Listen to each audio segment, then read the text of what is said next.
अस्सलाम वालेकुम नाज़रीन, मैं हूं अरसलान खोखर। आप देख रहे हैं program play field. Pakistan versus Bangladesh. पूरी दुनिया में इस सुपर टी20 टूर्नामेंट की बात हो रही है, या सुपर टी20 के दो अहम मुल्कों के दरमियान होने वाले इस इवेंट की बात हो रही है, ये सीरीज़ की बात हो रही है। मैं सुपर इसलिए कह रहा हूं कि पाकिस्तान ने जिस तरह से मायूस किया, बड़े से बड़ा क्रिकेटर सोशल मीडिया हो, मीडिया हो, उस पर अपना इजहार कर रहा है। पाकिस्तान क्रिकेट ने जिस तरीके से एक टर्न लिया है पिछले 2-3 सालों में, या 2022 के एंड से मैं बात करूं, 2022 से हम ले लेते हैं, एक 3 साल का ऐसा पीरियड आया पाकिस्तान क्रिकेट पर कि हम उठ के नहीं दे रहे। इतने बुरे तरीके से हमारी क्रिकेट बहुत नादिर, शाज़ व नादिर जैसे कहते हैं, ख़राब हुई हो। अब हम देख रहे हैं क्रिकेट मुसलसल जवाल का शिकार है। बैटिंग परफॉर्मेंसेस को ले लें तो ऑर्डिनरी से खिलाड़ी दिखाई देते हैं टीम में। बॉलिंग परफॉर्मेंसेस को ले लें, इक्का दुक्का अच्छी परफॉर्मेंस होती है, हर मैच में वो भी नहीं कर पाता, तो हम इसको भी ऑर्डिनरी गर्दानते हैं। स्पिन जिसका बहुत ज़्यादा जिक्र हो रहा है, एक बॉलर जिस बेचारे पर पता नहीं किस बात का नज़ला है, उसको खिलाते नहीं हैं, उसको टीम में भी रखते हैं, मुश्किल सीरीज़ भी खिला देते हैं, जब मौका आता है तो चैम्पियंस ट्रॉफी से भी बाहर कर देते हैं, और फिर अभी सीरीज़ में साथ ले जाते हैं तब भी नहीं खिलाते, सुफियान मुकीम। यही हाल साहिबजादा फरहान का है। इरफान नियाज़ी एक टाइम पर हमारे हर प्लान का हिस्सा थे। कॉन्ट्रैक्चुअल प्लेयर्स जो थे उसमें वसीम जूनियर भी थे, वो भी हमारे हर प्लान का हिस्सा थे। अब वो हमें कहीं दिखाई नहीं देते। वसीम जूनियर को अभी मौका मिल रहा था तो वो अनफिट हुए, जिसकी वजह से अब्बास आफरीदी आए। बहुत अच्छा बॉलर है, बड़ा शानदार बॉलर है। एक आज प्रोग्राम पहले हमने बात की थी एवरेजेस को लेकर, स्ट्राइक रेट को लेकर। हमें ये बताया गया कि स्ट्राइक रेट बेहतर करने वाले प्लेयर ही पाकिस्तान टीम के टी20 का हिस्सा होंगे। अब ये जो स्ट्राइक था, 15 रन्स पर 5 खिलाड़ी आउट हो गए। ऐसे स्ट्राइक रेट का, ऐसी हार्ड हिटिंग का, इस इंटेंट, जो एक इंटेंट का वर्ड आया कि जी इंटेंट यूज़ करें इसका, और इन तमाम प्लेयर्स की एवरेजेस को भी ले लें तो भी आपको अंदाज़ा होगा कि ये उस मयार पर पूरे नहीं उतरते जिस मयार का हमें बताया गया था या हमसे जिक्र किया गया था। अब्दुल रज़ाक साहब ने कैंप लगाया, कहाँ गई वो स्ट्राइक फोर्स? कौन सी स्ट्राइक फोर्स थी? क्या ये बताया था कि हर बॉल पे शॉट उठाने से काम नहीं चलता? हर पिच को पिच के मयार के मुताबिक, उस कंडीशन के मुताबिक, उस बॉलिंग अटैक के मुताबिक देखना पड़ता है और खेलना पड़ता है। ग्राउंड की सिचुएशन देखनी पड़ती है। यहाँ पर अजीब व गरीब सिचुएशन है। हम दूसरा मैच लगातार हारे, लेकिन इस मैच से भी 51 रन ज़रा बाहर करें ना आप फ़हीम अशरफ के।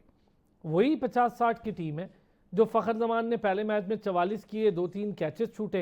अब लोगों ने कहा नहीं भाई, एक बार छूटे बार बार नहीं छूटेंगे, तो फ़हीम अशरफ ने उनकी जगह स्कोर कर दिया। स्कोर वही कर रहे हैं जो सीनियर्स हैं, जो पहले भी खेल चुके हैं। अब इस स्कोर का हमें क्या फ़ायदा हुआ कि आप सीरीज़ हार गए बांग्लादेश के अंदर, वो भी टी20। ये वही टीम है जिससे यूएई जीती थी। अजीब व गरीब सिचुएशन में फंसी पाकिस्तान टीम पर भी बात करेंगे, एशिया कप पर भी बात करेंगे। मोहसिन नकवी ढाका पहुंच चुके हैं। एशिया कप का बड़ा अहम मार्का है और ये एक्सपेक्ट किया जा रहा है कि भारत इसमें दोबारा गन डालेगा।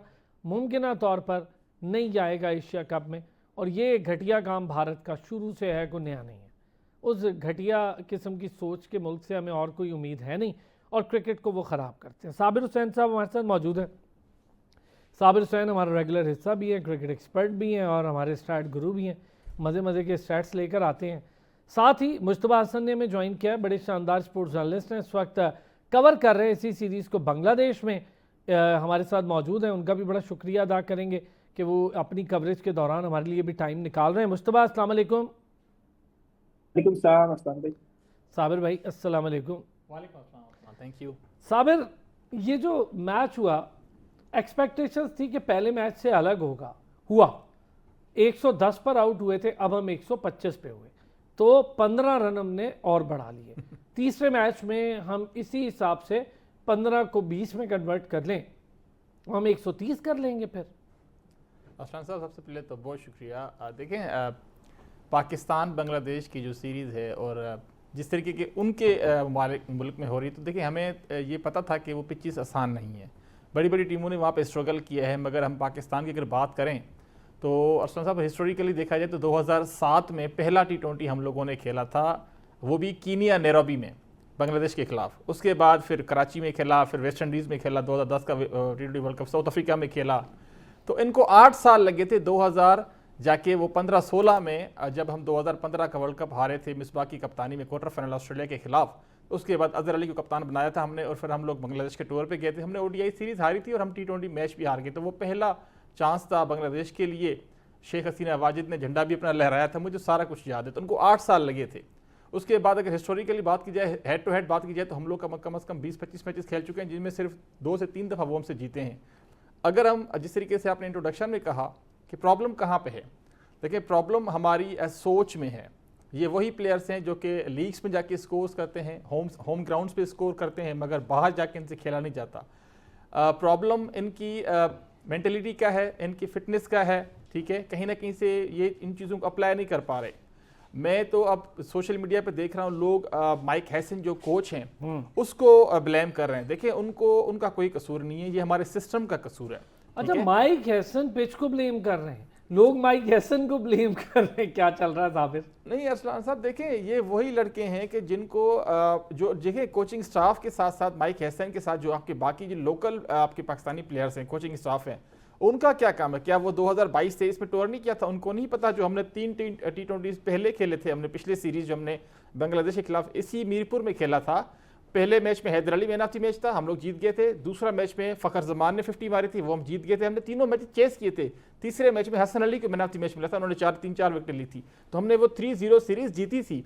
मगर ये उन तीनों मैचेस में उन लोगों ने 103, 123, 113 समथिंग इतना स्कोर बनाया था, बस 130 भी नहीं बना था। तो इसका मतलब कि हमें अडॉप्टेबिलिटी का प्रॉब्लम आया। पहले मैच में अगर हमें बैटिंग का चांस मिला तो हमें सोचना चाहिए था, चाहे बड़े फ़खर जमान है या हारिस मोहम्मद हारिस, जितने बल्लेबाज हैं, उनको सोचना चाहिए था कि यार हमें 20 ओवर पूरे खेलने चाहिए। 135-40 की पिचेज हैं ये, देखिए यहाँ पे 150 160 का स्कोर नहीं था, मगर हमारा मेंटलिटी का प्रॉब्लम था, एडॉप्टेशन का प्रॉब्लम था और अवेयरनेस का प्रॉब्लम था मेरे ख्याल में। अच्छा साबिर, बड़ी डिटेल बात की, जरा मुस्तबा को भी इन कर लेते हैं। मुस्तबा बांग्लादेश में ही मौजूद है, कवर कर रहे हैं इसी सीरीज को। मुस्तबा, क्या फ़र्क नज़र आया पहले मैच से दूसरे मैच में? आपको चंद नाम भी चेंज हो गए और बस फ़र्क कोई मुझे बड़ा फ़र्क मुझे तो दिखाई नहीं दिया, पता नहीं बाकियों को दिखाई दिया या नहीं। वही हसन नवाज ज़ीरो, वही हारिस कुछ नहीं कर रहा, वही सलमान अली आगा प्रेशर में नज़र आ रहे हैं, वही साइम अयूब है, वही फ़खर है। क्या किया इन सारों ने?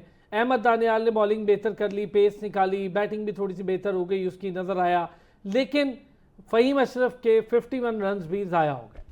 बिल्कुल अरसलान भाई, पहला मैच और दूसरे मैच का अगर कंपैरिजन करें तो पहले मैच में जैसे आपने इंट्रो में बता ही दिया कि फखर के 44 निकाल दिए जाए और इस मैच से अगर फ़हीम अशरफ की 50 निकाल दी जाए, वो कि एक अच्छी 50 थी, वेल टाइमली, बड़े अच्छे टाइम पे इन्होंने ये 50 की है, लेकिन उसका टीम का फायदा नहीं, और टीम वो फिनिश नहीं कर पा रहे। पाकिस्तान टीम का ये अलमिया रहा है। बाबर आजम भी अपना स्कोर तो एवरेज अच्छी कर लेते हैं, रिजवान अच्छा कर लेते हैं, लेकिन एंड नहीं कर सकते थे, फिनिश नहीं कर सकते। फिनिशर तो पाकिस्तान के पास एक बार फिर यहाँ पे कमी नजर आई।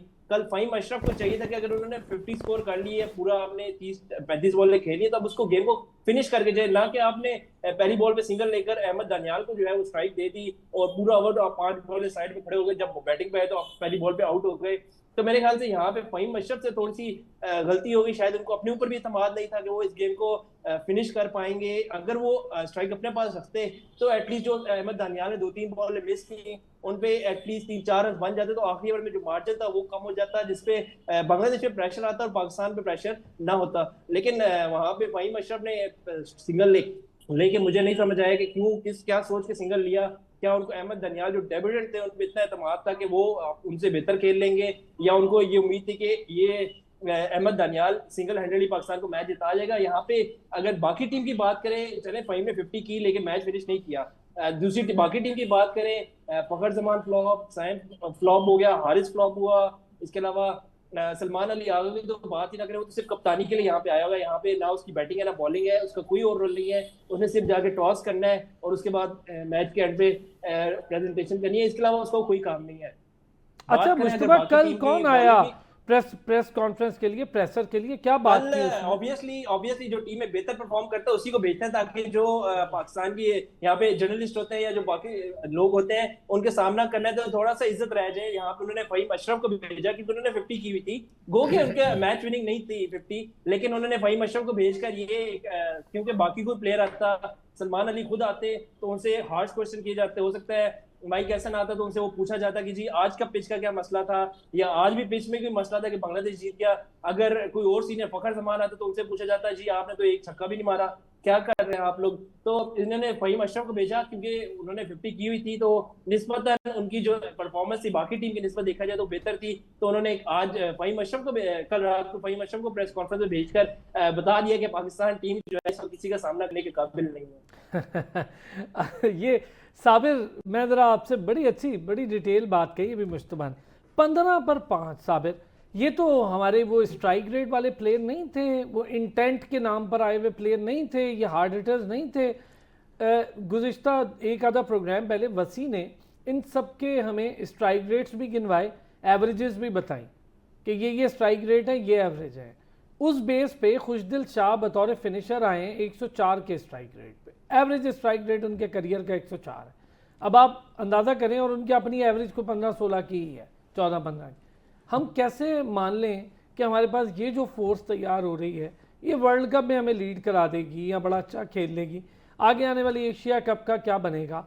फिर अभी जो सीरीज़ चल रही है इसके आखिरी मैच तो बड़ी दूर है, इन 2 मैचेस का कोई हासिल असूल है हमें, कोई इसमें बेहतरी आएगी? सुफियान मुकीम कहाँ गायब है? साहिबजादा फरहान का क्या कसूर है भाई? देखें, आपने बिल्कुल सही कहा कि स्ट्राइक रेट पे बड़ा ही जोर दिया गया था, चाहे कुछ सिलेक्टर्स हों, चाहे हमारे एक्स क्रिकेटर्स हों, चाहे हमारे करंट क्रिकेटर्स हों, तो हमेशा उन्होंने स्ट्राइक रेट की बात की पिछले 2-2.5 सालों से, और ख़ास करके T20 की वो बात कर रहे थे। बेतहाशा क्रिटिसिज्म किया गया था रिजवान पे, बाबर पे कि जिनका स्ट्राइक रेट का प्रॉब्लम है, मगर हमारा पाकिस्तान का जो अगर ओवरऑल देखा जाए तो देखें यही इसी तरह की स्ट्राइक रेट के जो हमारे पास लड़के हैं खेल रहे हैं 2021-22 से पिछले 5 साल से देख लें, मगर उनका हमें एडवांटेज ये था कि हम लोगों ने 200 जो स्कोर था वो 2 से 3 दफ़ा चेस भी किया, और हमने पहले बैटिंग करते हुए 200 स्कोर किया भी सही। उसमें जो 90% जो कंट्रीब्यूशन था वो रिजवान और बाबर का ही था, मगर कहीं ना कहीं से एक लॉबी थी जिन्होंने बेतहाशा काम किया और काफ़ी हद तक कामयाब हुए बाबर रिजवान को हटाने में, मगर पाकिस्तान क्रिकेट का थोड़ा बहुत उन्होंने नुकसान भी किया। देखें, ये वही लड़के हैं जिनको आपने नंबर ऑफ चांसेस दिए जा रहे हैं, थोड़ा सा मेरे ख्याल में अर्ली दिए जा रहे हैं। हसन नवाज, यहाँ पे हमने बेतहाशा टाइम बात भी की है कि वो ओपनर खेलते हैं डोमेस्टिक में भी, मगर उसको हमने PSL में क्वेटा एग्लेटेड की तरफ से वहाँ पे वो मिडल ऑर्डर में खेले, हमने बड़ी तारीफ वगैरह की, मगर मैं ये समझता हूँ कि उनको जल्दी लाया जा रहा है। ठीक है, उनका देखें टेक्निकल उनके प्रॉब्लम्स देखें 4-5-6 मैच जितने भी खेले हैं बेतहाशा सिफर बहुत ज्यादा है, एक उनकी सेंचुरी है, उसके अलावा कोई ऐसी परफॉर्मेंस नहीं है। खुशदिल शाह वन डायमेंशनल प्लेयर हैं, जिस तरह फ़खर की बात करें, मगर फ़खर जो है वो चीज़ों को कवर अप कर लेता है। इस तरीके का प्लेयर आपको वैसे चाहिए होता है टीम में, क्योंकि जो कि आपको 8-10 मैचेस में 2-3 मैचेस में आपको मैच विनिंग नॉक्स खेल के दिखाता है और मैच जितवाता भी है। खुशदिल शाह भी वन डायमेंशनल प्लेयर है। सलमान अली आगा जो हैं वो भी कहीं ना कहीं से T20 को इस तरीके से सूट नहीं, क्योंकि उनके पास इम्प्रोवाइजेशन नहीं है। कल उन्होंने कोशिश की, वो आउट हो गए, तो इम्प्रोवाइजेशन वाले आपको प्लेयर्स चाहिए। मोहम्मद हारिस को देखें, साहिबजादा फरहान की तरफ में भी आऊँगा, मगर मोहम्मद हारिस को मेरे ख्याल में कि उनको भी समझना चाहिए, क्योंकि वो शाहीन की कप्तानी कर चुके हैं, इमर्जिंग एशिया कप में भी कप्तानी कर चुके हैं, पाकिस्तान ए की अंडर-19 में भी, तो उनको भी सोचना पड़ेगा कि वो अभी कोई बच्चे नहीं है, उनके ठीक ठाक उन्होंने इंटरनेशनल क्रिकेट खेल चुके हैं काफ़ी, तो उनको थोड़ी सी रिस्पॉन्सिबिलिटी के साथ खेलना पड़ेगा उनको। उसके साथ देखें साइम अयूब की बात करूँ, साइम अयूब को जिस तरीके से इंजरी हुई ऑस्ट्रेलिया में, वो हमारे प्रोस्पेक्ट हैं, फ्यूचर के बड़े अच्छे सितारे बन सकते हैं, मगर मेरी नज़र में साहिबजादा फरहान कोई भी टीम होती है वो हमेशा उस प्लेयर को सिलेक्ट करना चाहेगी, चाहे ODI हो, टेस्ट मैचेस हो या फिर T20 हो, जो जिसकी करंट फॉर्म अच्छी लगी हो। तो आप अच्छी फॉर्म के बेसिस पे एक ODI के प्लेयर को टेस्ट मैचेस पे भी डाल देते हैं, ये हमने देखा भी है, पास में बाकी टीमें भी करती हैं।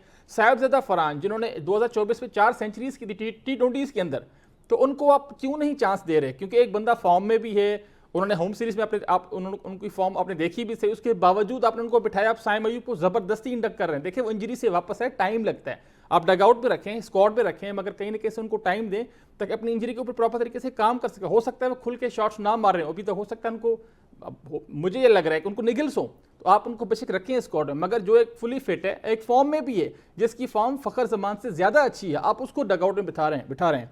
सुफियान मुकीम जो आपका फ्यूचर का स्टार हो सकता है, कि मगर उसको आप जानबूझ के नहीं खिला रहे, कहीं वो परफॉर्म ना कर दे। आपने 1-2 मैचेस दिए और उनकी खुशकिस्मती उन्होंने परफॉर्म करके दिया, 4-5 विकेटें लेके दी जिम्बाब्वे के टूर ले गए, अब उसको भी हम नहीं, एक मैच के बाद अजीब ही सिचुएशन से गुजर रही है पाकिस्तान टीम। जरा वापस आते हैं, इस पर भी बात करेंगे कि मोहसिन नकवी वहाँ पर आ रहे हैं, क्या बात होने जा रही है एशिया कप को लेकर, वहाँ पर क्या सोच है बांग्लादेश के अंदर, और कितने बेहतर अब मामलात आगे बढ़ रहे हैं बांग्लादेश के साथ, और अगर इंडिया नहीं आती ना आए, बाकी टीमों का क्या ख्याल है? एक ब्रेक के बाद इस पर बात करते हैं। एक बार फिर खुश आमदीद कहेंगे साबिर हुसैन, और हमारे साथ मौजूद हैं इस वक्त मुश्तबा हसन। मुश्तबा बांग्लादेश में मौजूद है। मुश्तबा, थोड़ी देर के बाद आपने जाना है, प्रेसर में भी जाना है, मोहसिन नकवी साहब आए हुए हैं ढाका में, क्या चहमगोइयाँ हो रही हैं और ख़ासतौर पे बांग्लादेश क्रिकेट बोर्ड से क्या खबरें हैं, पाकिस्तान के साथ किस तरह आगे बढ़ना है? इंडिया आपको पता है हमेशा साजिश करता है और इस तरह की घटिया साजिशें शुरू से करता आ रहा है, ख़ास तौर पे जब पाकिस्तान को डैमेज पहुंचाना हो। बिल्कुल अरसलान भाई, आज सुबह मोहसिन नकवी जो है 10 बजे की फ्लाइट से ढाका पहुंचे हैं और आज शाम को उनकी जो है बीसीबी के सदर थे उनके साथ मुलाकात भी है, डिनर पर है, उसके साथ टीम को भी इनवाइट किया गया है। यहाँ पे मैं आपको मजे की एक बात बताता चलूँ टीम के हवाले से कि टीम जो है 20 को पहला T20 मैच खेला, उसके बाद 21 को उन्होंने फुल रेस्ट किया, कोई प्रैक्टिस नहीं की, उनको प्रैक्टिस की जरूरत नहीं नजर आई यहाँ पर। हालांकि वो एक तरफ कह रहे हैं कि हमारी जो यहाँ पे कंडीशन है उनसे हम आंग नहीं है, दूसरी तरफ 22 को मैच खेला, आज भी कोई टीम की यहाँ पे प्रैक्टिस नहीं है, कोई मीडिया इनके इंटरेक्शन नहीं हो रहा, जब से आया मीडिया इंटरेक्शन तो जीरो है। इसके अलावा प्रैक्टिस भी इन्होंने अभी तक नहीं की, मैच से आधा घंटा कबल आते हैं और वो सीधा ग्राउंड में आते हैं और अपनी प्रैक्टिस करते हैं। और इसके अलावा आज डिनर में वो मोहसिन नकवी के हमरा जाएंगे, वहां पे देखना ये है कि मोहसिन नकवी उनके साथ क्या बात करते हैं। इसके अलावा अगर थोड़ी सी मीटिंग के हवाले से बात करें, एसीसी के हवाले से, तो एसीसी की मीटिंग जो है वो कल ढाका में होना है, लेकिन उससे पहले आज बीसीबी जो पाकिस्तान के साथ हम कदम खड़ा है, बाकी जो बोर्ड है इंडिया ने चलो इनकार कर दिया है,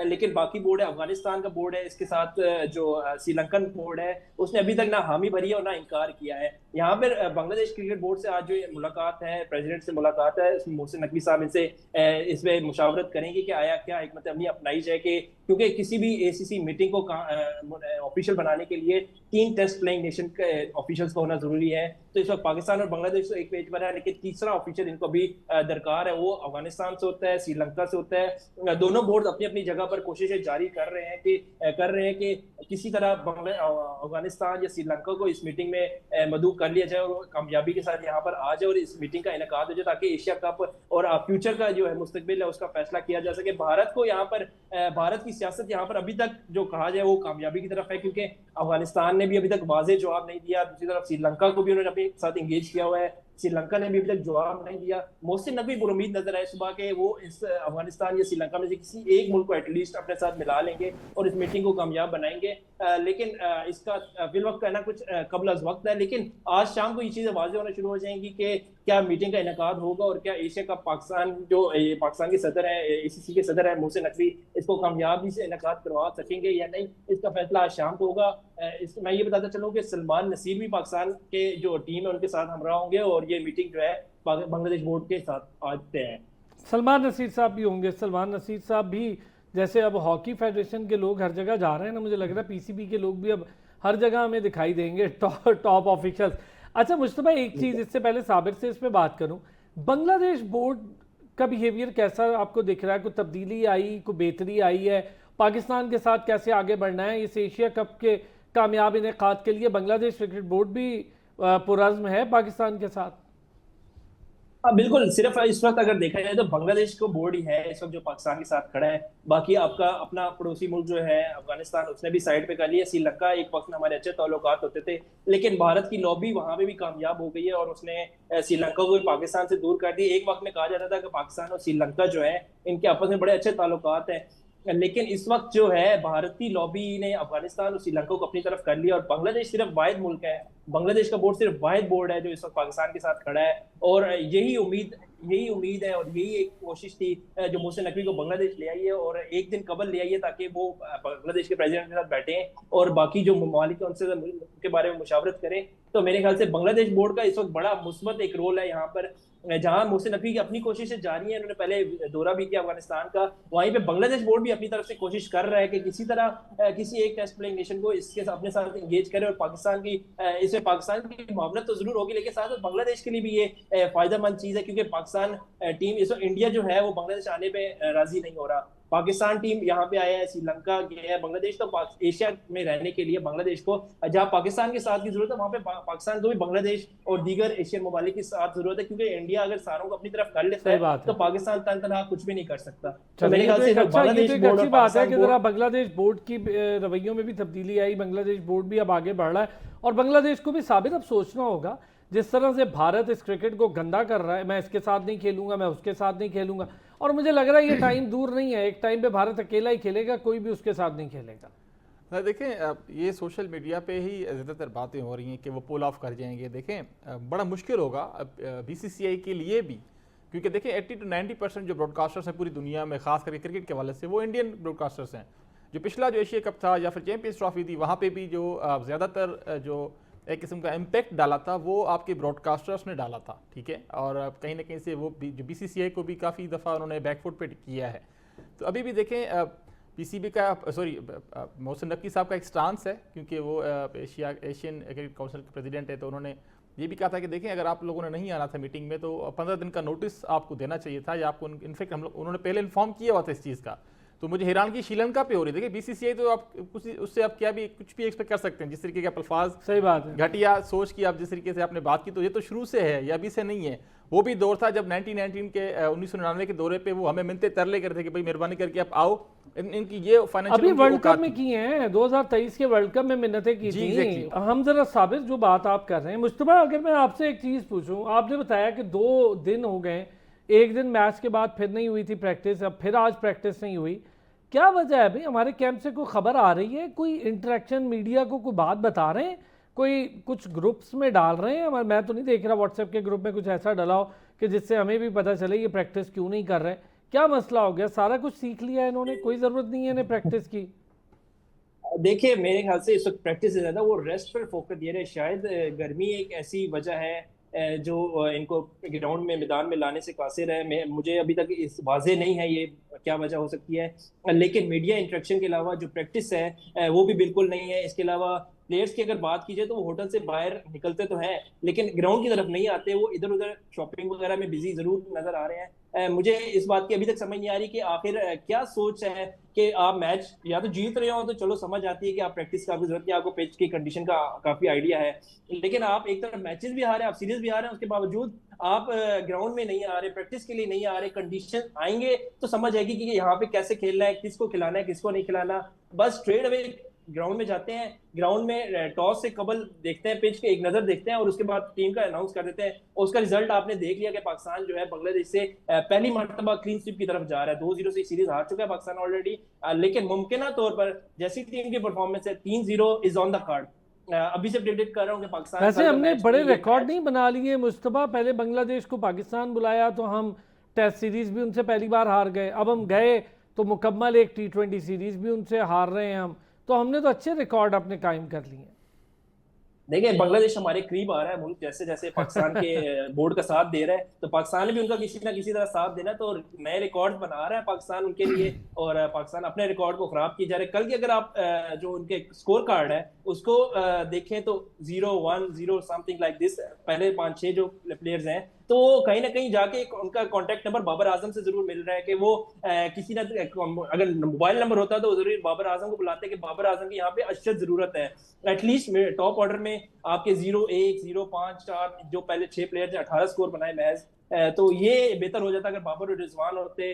प्रैक्टिस ना करना मुझे समझ नहीं आ रहा इसकी क्या वजह हो सकती है, लेकिन पाकिस्तान टीम इस वक्त फुली एंजॉय कर रही है बांग्लादेश में और इनको पाकिस्तान जो रिजल्ट है सीरीज उससे बिल्कुल बलातर होकर मीडिया इंटरेक्शन किए बगैर यहाँ पे एंजॉय कर रही है। और पाकिस्तान टीम जो है कल तीसरा मैच बगैर प्रैक्टिस के मैदान में उतरेगी। ये साबिर सुन ले, प्रैक्टिस ही नहीं कर रहे हम लोग और प्रैक्टिस से भी शायद गर्मी लग रही है ज़्यादा खिलाड़ियों को।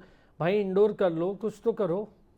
तो देखें वो तो अगेन वहाँ पे मैनेजर भी हैं, कोच भी हैं, तो उनका भी क्या काम है। हो सकता है वो एक दिन का बीच में गैप है तो आई थिंक इस वजह से वो रेस्ट कहीं ना कहीं से चाह रहे होंगे, मगर T20 खेल रहे हैं आप लोग, कोई 50 ओवर फॉर्मेट तो खेल नहीं रहे जिसकी वजह से आपको कहीं ना कहीं फटीक का इशू हो, ना कोई आपकी ट्रैवलिंग हो रही है कि जी हमने बाहर जाना होता है दूसरे किसी सिटी, तो कहीं ना कहीं ये एक फुकदान तो है। मगर पहले पास्ट में भी होता रहा है, थोड़ा सा रिलैक्सनेस इनको ज़्यादा मिली जाती है इस तरीके के टूर्स पे।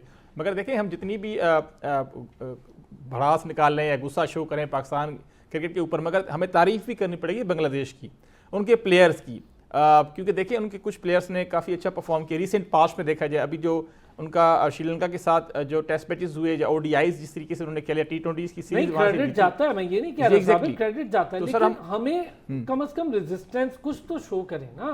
15 पर 5 आउट आप असलान साहब, जब आप नए खिलाड़ियों को लेके आते हैं, नई मैनेजमेंट आती है, तो इस तरीके देखें रिजल्ट हमें थोड़ा सा, क्योंकि हम जो पाकिस्तानी अवाम है थोड़ा सा हम शॉर्ट टेम्पर भी हैं, थोड़ा सा हम ओवर एक्सपेक्ट करना शुरू कर देते हैं।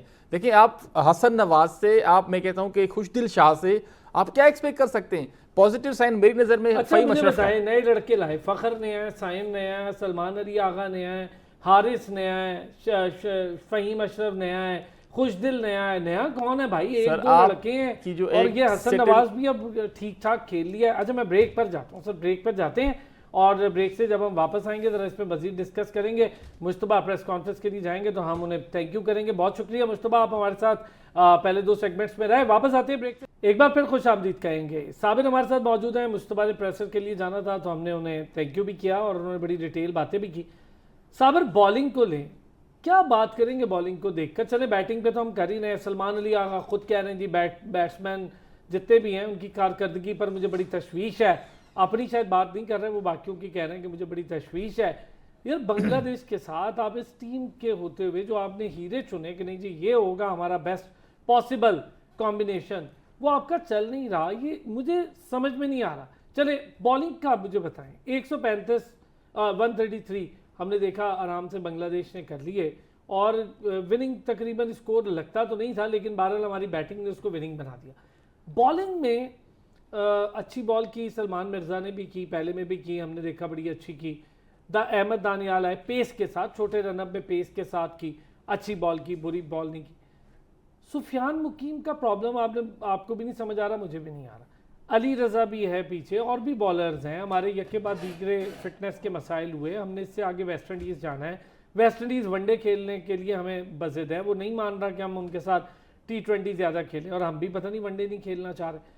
खैर अब हमने वेस्ट इंडीज़ भी जाना है। क्या यही टीम हम कैरी करें अगले तीसरे मैच में भी, और इसके बाद वेस्ट इंडीज़ में क्या बड़े चेंजेस देख लेंगे? देखें 2-3 बातें। एक तो जिस तरीके से सलमान अली आगा ने बल्लेबाजों के बारे में बात की, तफशीश ज़ाहिर की, तो हो सकता है अपने आप को बैट्समैन ना समझ रहे हो, इसीलिए उन्होंने अपना नाम नहीं लिया। देखिए प्रॉब्लम तो है, अच्छे बैट्समैन है, हमने देखा भी है पास में, उन्होंने प्रूव भी किया। और टेलेंडर्स के साथ जिस तरीके से टेस्ट मैचेस में उन्होंने परफॉर्म किया, पाकिस्तान को सर्व किया, वो काफ़ी अच्छी इनिंग्स उनकी हमें भी याद है। मगर कप्तानी एक बड़ा अच्छा एक चैलेंजिंग एक जॉब होती है, कहीं ना कहीं से रिस्पॉन्सिबिलिटी लेनी पड़ती है, क्योंकि आपको पता था कि 130 स्कोर, आपके 4-5 खिलाड़ी आउट हो चुके, 4 खिलाड़ी आउट हो चुके, तो आपको लंबा लेके जाना था। कहीं ना कहीं जिस तरीके के शॉट उन्होंने खेला तो वहाँ पे आई थिंक थोड़ा सा मैच हमारे यहाँ से निकल चुका था। बाकी जिस तरीके से आखिर में फ़हीम अशरफ, खुशदिल शाह ने थोड़ा बहुत एफर्ट वगैरह की, तो वो एक खुशाइन पॉजिटिव साइन है। प्रॉब्लम हमारा ये है कि अगर आप समझते हैं कि फ़हीम अशरफ हमारे बेस्ट बॉलिंग ऑलराउंडर है, तो इनको आप 2027 तक इनको स्क्वाड में रखें, ओडीआईज में भी, T20 बाहर ना करें ना भाई। एग्जैक्टली सर, हमारा प्रॉब्लम है कि हमने कितने डेब्यूज करा दिए हैं। मेरा नहीं ख्याल कि इतने डेब्यूज को आयरलैंड भी कराती होगी भाई, जितने डेब्यूज हमने कराए, कोचेस को भी डेब्यू करना, बेतहाशा डेब्यूज करा लिए हैं। पीएसएल की एक सीजन के बेसिस पे हम लोग आगे से पाकिस्तान का कैप दे देते हैं। इसकी एक रेस्पेक्ट होनी चाहिए असलान साहब, एक लेवल होनी चाहिए। अच्छा एक बात बताएं जी, अगर हमने टीम सेलेक्ट करनी थी, स्ट्राइक फोर्स बनानी थी, हमने नईम को क्यों किसी सिलेक्शन में नहीं डाला, या चले उस कैंप का हिस्सा भी नहीं बनाया? शाहीन्स में भी हम उसको इग्नोर करें। अच्छा शाहीन का बड़ा फातिहाना आगाज़ हुआ है काउंटी 11 के अगेंस्ट, तो उधर शाहीन ज़रा बेहतर परफॉर्म कर रही है, हैदर भी स्कोर कर रहे हैं, इधर आते हैं पता नहीं क्या हो जाता है।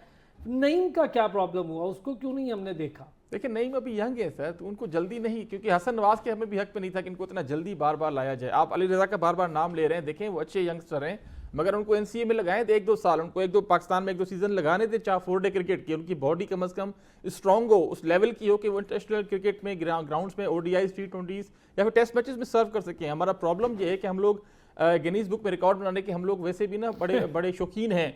हमने हसन रज़ा को 16 साल की उम्र में डेब्यू करा दिया, उसका क्या असर हो गया बेचारे का। तो हमारे प्रॉब्लम है कि हम लोग लड़कों को जल्दी लेके आते हैं, बिल्कुल एंड में लेके आते हैं। आपको याद होगा जिस तरीके से हमारे कराची के एक बॉलर थे, उनको हमने आखिर में डेब्यू कराया जिम्बाब्वे के खिलाफ, चलो 39-40 साल का हो गया, चलो इसको डेब्यू करा के खुदाफिज कहते थे। ये हमारा प्रॉब्लम था डोमेस्टिक के वो सर, ऐसा ही है। मगर कहीं ना कहीं जो आप समझते हैं, पहले तो आप टैलेंट को परखें। अच्छा मुझे ये समझाएं साबिर, हमने ये 2 मैच खेले, क्या हमने इससे हासिल असूल किया? आपको इसी टैलेंट में कोई ऐसा टैलेंट नजर आ रहा है जिसने हमें बड़े मैचेस जितवाने हैं, और क्या इनका पोटेंशियल है? पिचेस को देख नहीं रहे, कंडीशंस को समझ नहीं रहे, बॉलिंग को रीड नहीं कर रहे। नहीं सर, मुश्किल होगा पाकिस्तान के। आप T20 वर्ल्ड कप की बात करें 2026 के, मुझे तो एशिया कप भी मुश्किल लग रहा है, क्योंकि हमें अफगानिस्तान पकड़ सकती है। हमें तभी तो देखिए, वो हांगकांग ने, आई थिंक यूएई ने भी अभी एक स्टेटमेंट दिया, उनके बड़े सीनियर फास्ट बॉलर ने, आई थिंक ये प्लेयर ने, कि जी हम लोग अगला टारगेट पाकिस्तान को हराने में। तो अभी हर कोई पाकिस्तान को हराने की बात कर रहा है। अमेरिका से आप लोग हार गए, आयरलैंड से आप लोग हार गए, जिम्बाब्वे से आप लोग हार गए, बांग्लादेश से आप लोगों ने टेस्ट मैचेस, टेस्ट सीरीज आप लोग हार गए। तो कहने के से डिक्लाइन आ चुका है हमारे क्रिकेट में। ये डिक्लाइन अभी काफी अरसे से, और इस पर हम काफी अरसे से बात भी कर रहे हैं कि एक ही स्पोर्ट्स रहेगी, कैसे हॉकी की बेहतर बात। होगा? हम तो लोगों को निकाल भी रहे हैं। अच्छा, एक शॉर्ट सा बिल्कुल इस पे एंड पे कमेंट। बाबर रिजवान, हम स्ट्राइक रेट की बात करते थे कि चले वो इस क्रिकेट में फिट नहीं होते, लेकिन सिचुएशनल क्रिकेट भी तो कोई चीज़ है। अब आप हर पिच पर इंटेंशन, स्ट्राइक, हार्ड हिटिंग तो नहीं कर सकते। देखिए, कंडीशंस की अडॉप्टेबिलिटी जो होती है अरसलान साहब, वो बड़ी इंपॉर्टेंट होती है। आपको पता है कि आप इस तरीके की पिचेस हैं, या सब कॉन्टिनेंट की भी, खास करके सब कॉन्टिनेंट में श्रीलंका और बांग्लादेश की पिचेस थोड़ी सी टफ होती है, जहाँ पे आपको टेक्निकली साउंड बैट्समैन चाहिए होते सही हैं, कह जो टेक्निकली अच्छे बल्लेबाज होते हैं, वो किसी भी फॉर्मेट में सर्वाइव कर सकते हैं और आपको क्रंच मोमेंट्स पे मैच निकाल के भी दे सकते हैं। हमने पास में देखा है। दूसरा चीज़ आपके एक्सपीरियंस है। अगर आपके पास एक्सपीरियंस खिलाड़ी होंगे स्क्वाड के अंदर, तो वो कहीं ना कैसे मैच को, सिचुएशंस को हैंडल कर अच्छा, सकते ये हैं। बताएं, दो एक साथ ना खेल सकते हो रिजवान बाबर, चले आप कहते हैं ये एक स्टाइल है उनका खेलने का, जरा स्लो है, यूं है, एक की जगह बनती है। सर, बाबर की जगह देखें बनती है। आपको एक रिलायबल, एक सॉलिड बैट्समैन एक चाहिए, जो कि कम से कम 50-60 रन, उनकी 38-39 की उनकी आई थिंक एवरेज है वसीनी, और आपने जिस तरीके से 39 की एवरेज है उनकी, स्ट्राइक रेट 129 है, यानी 30 है उसका, और 138 तो साइम का स्ट्राइक रेट है। कोई स्ट्राइक रेट बड़ा नहीं है, 104 खुशदिल का है। शुरू से साइम को सिर्फ इसीलिए हमने डाला था क्योंकि जी उसने डबल सेंचुरी बनाई थी सरफराज की कप्तानी में, डोमेस्टिक कराची की तरफ से खेल रहे थे, तो आई थिंक जल्दी उनको भी लेके आए। मगर ठीक, अच्छा प्रोस्पेक्ट है वो आगे उन्होंने पाकिस्तान को सर्व करना तीनों फॉर्मेट्स में, मगर उसको थोड़ा टाइम ना, यही मौका है। छोटी टीमें इनके खिलाफ नहीं करेंगे, कब करेंगे?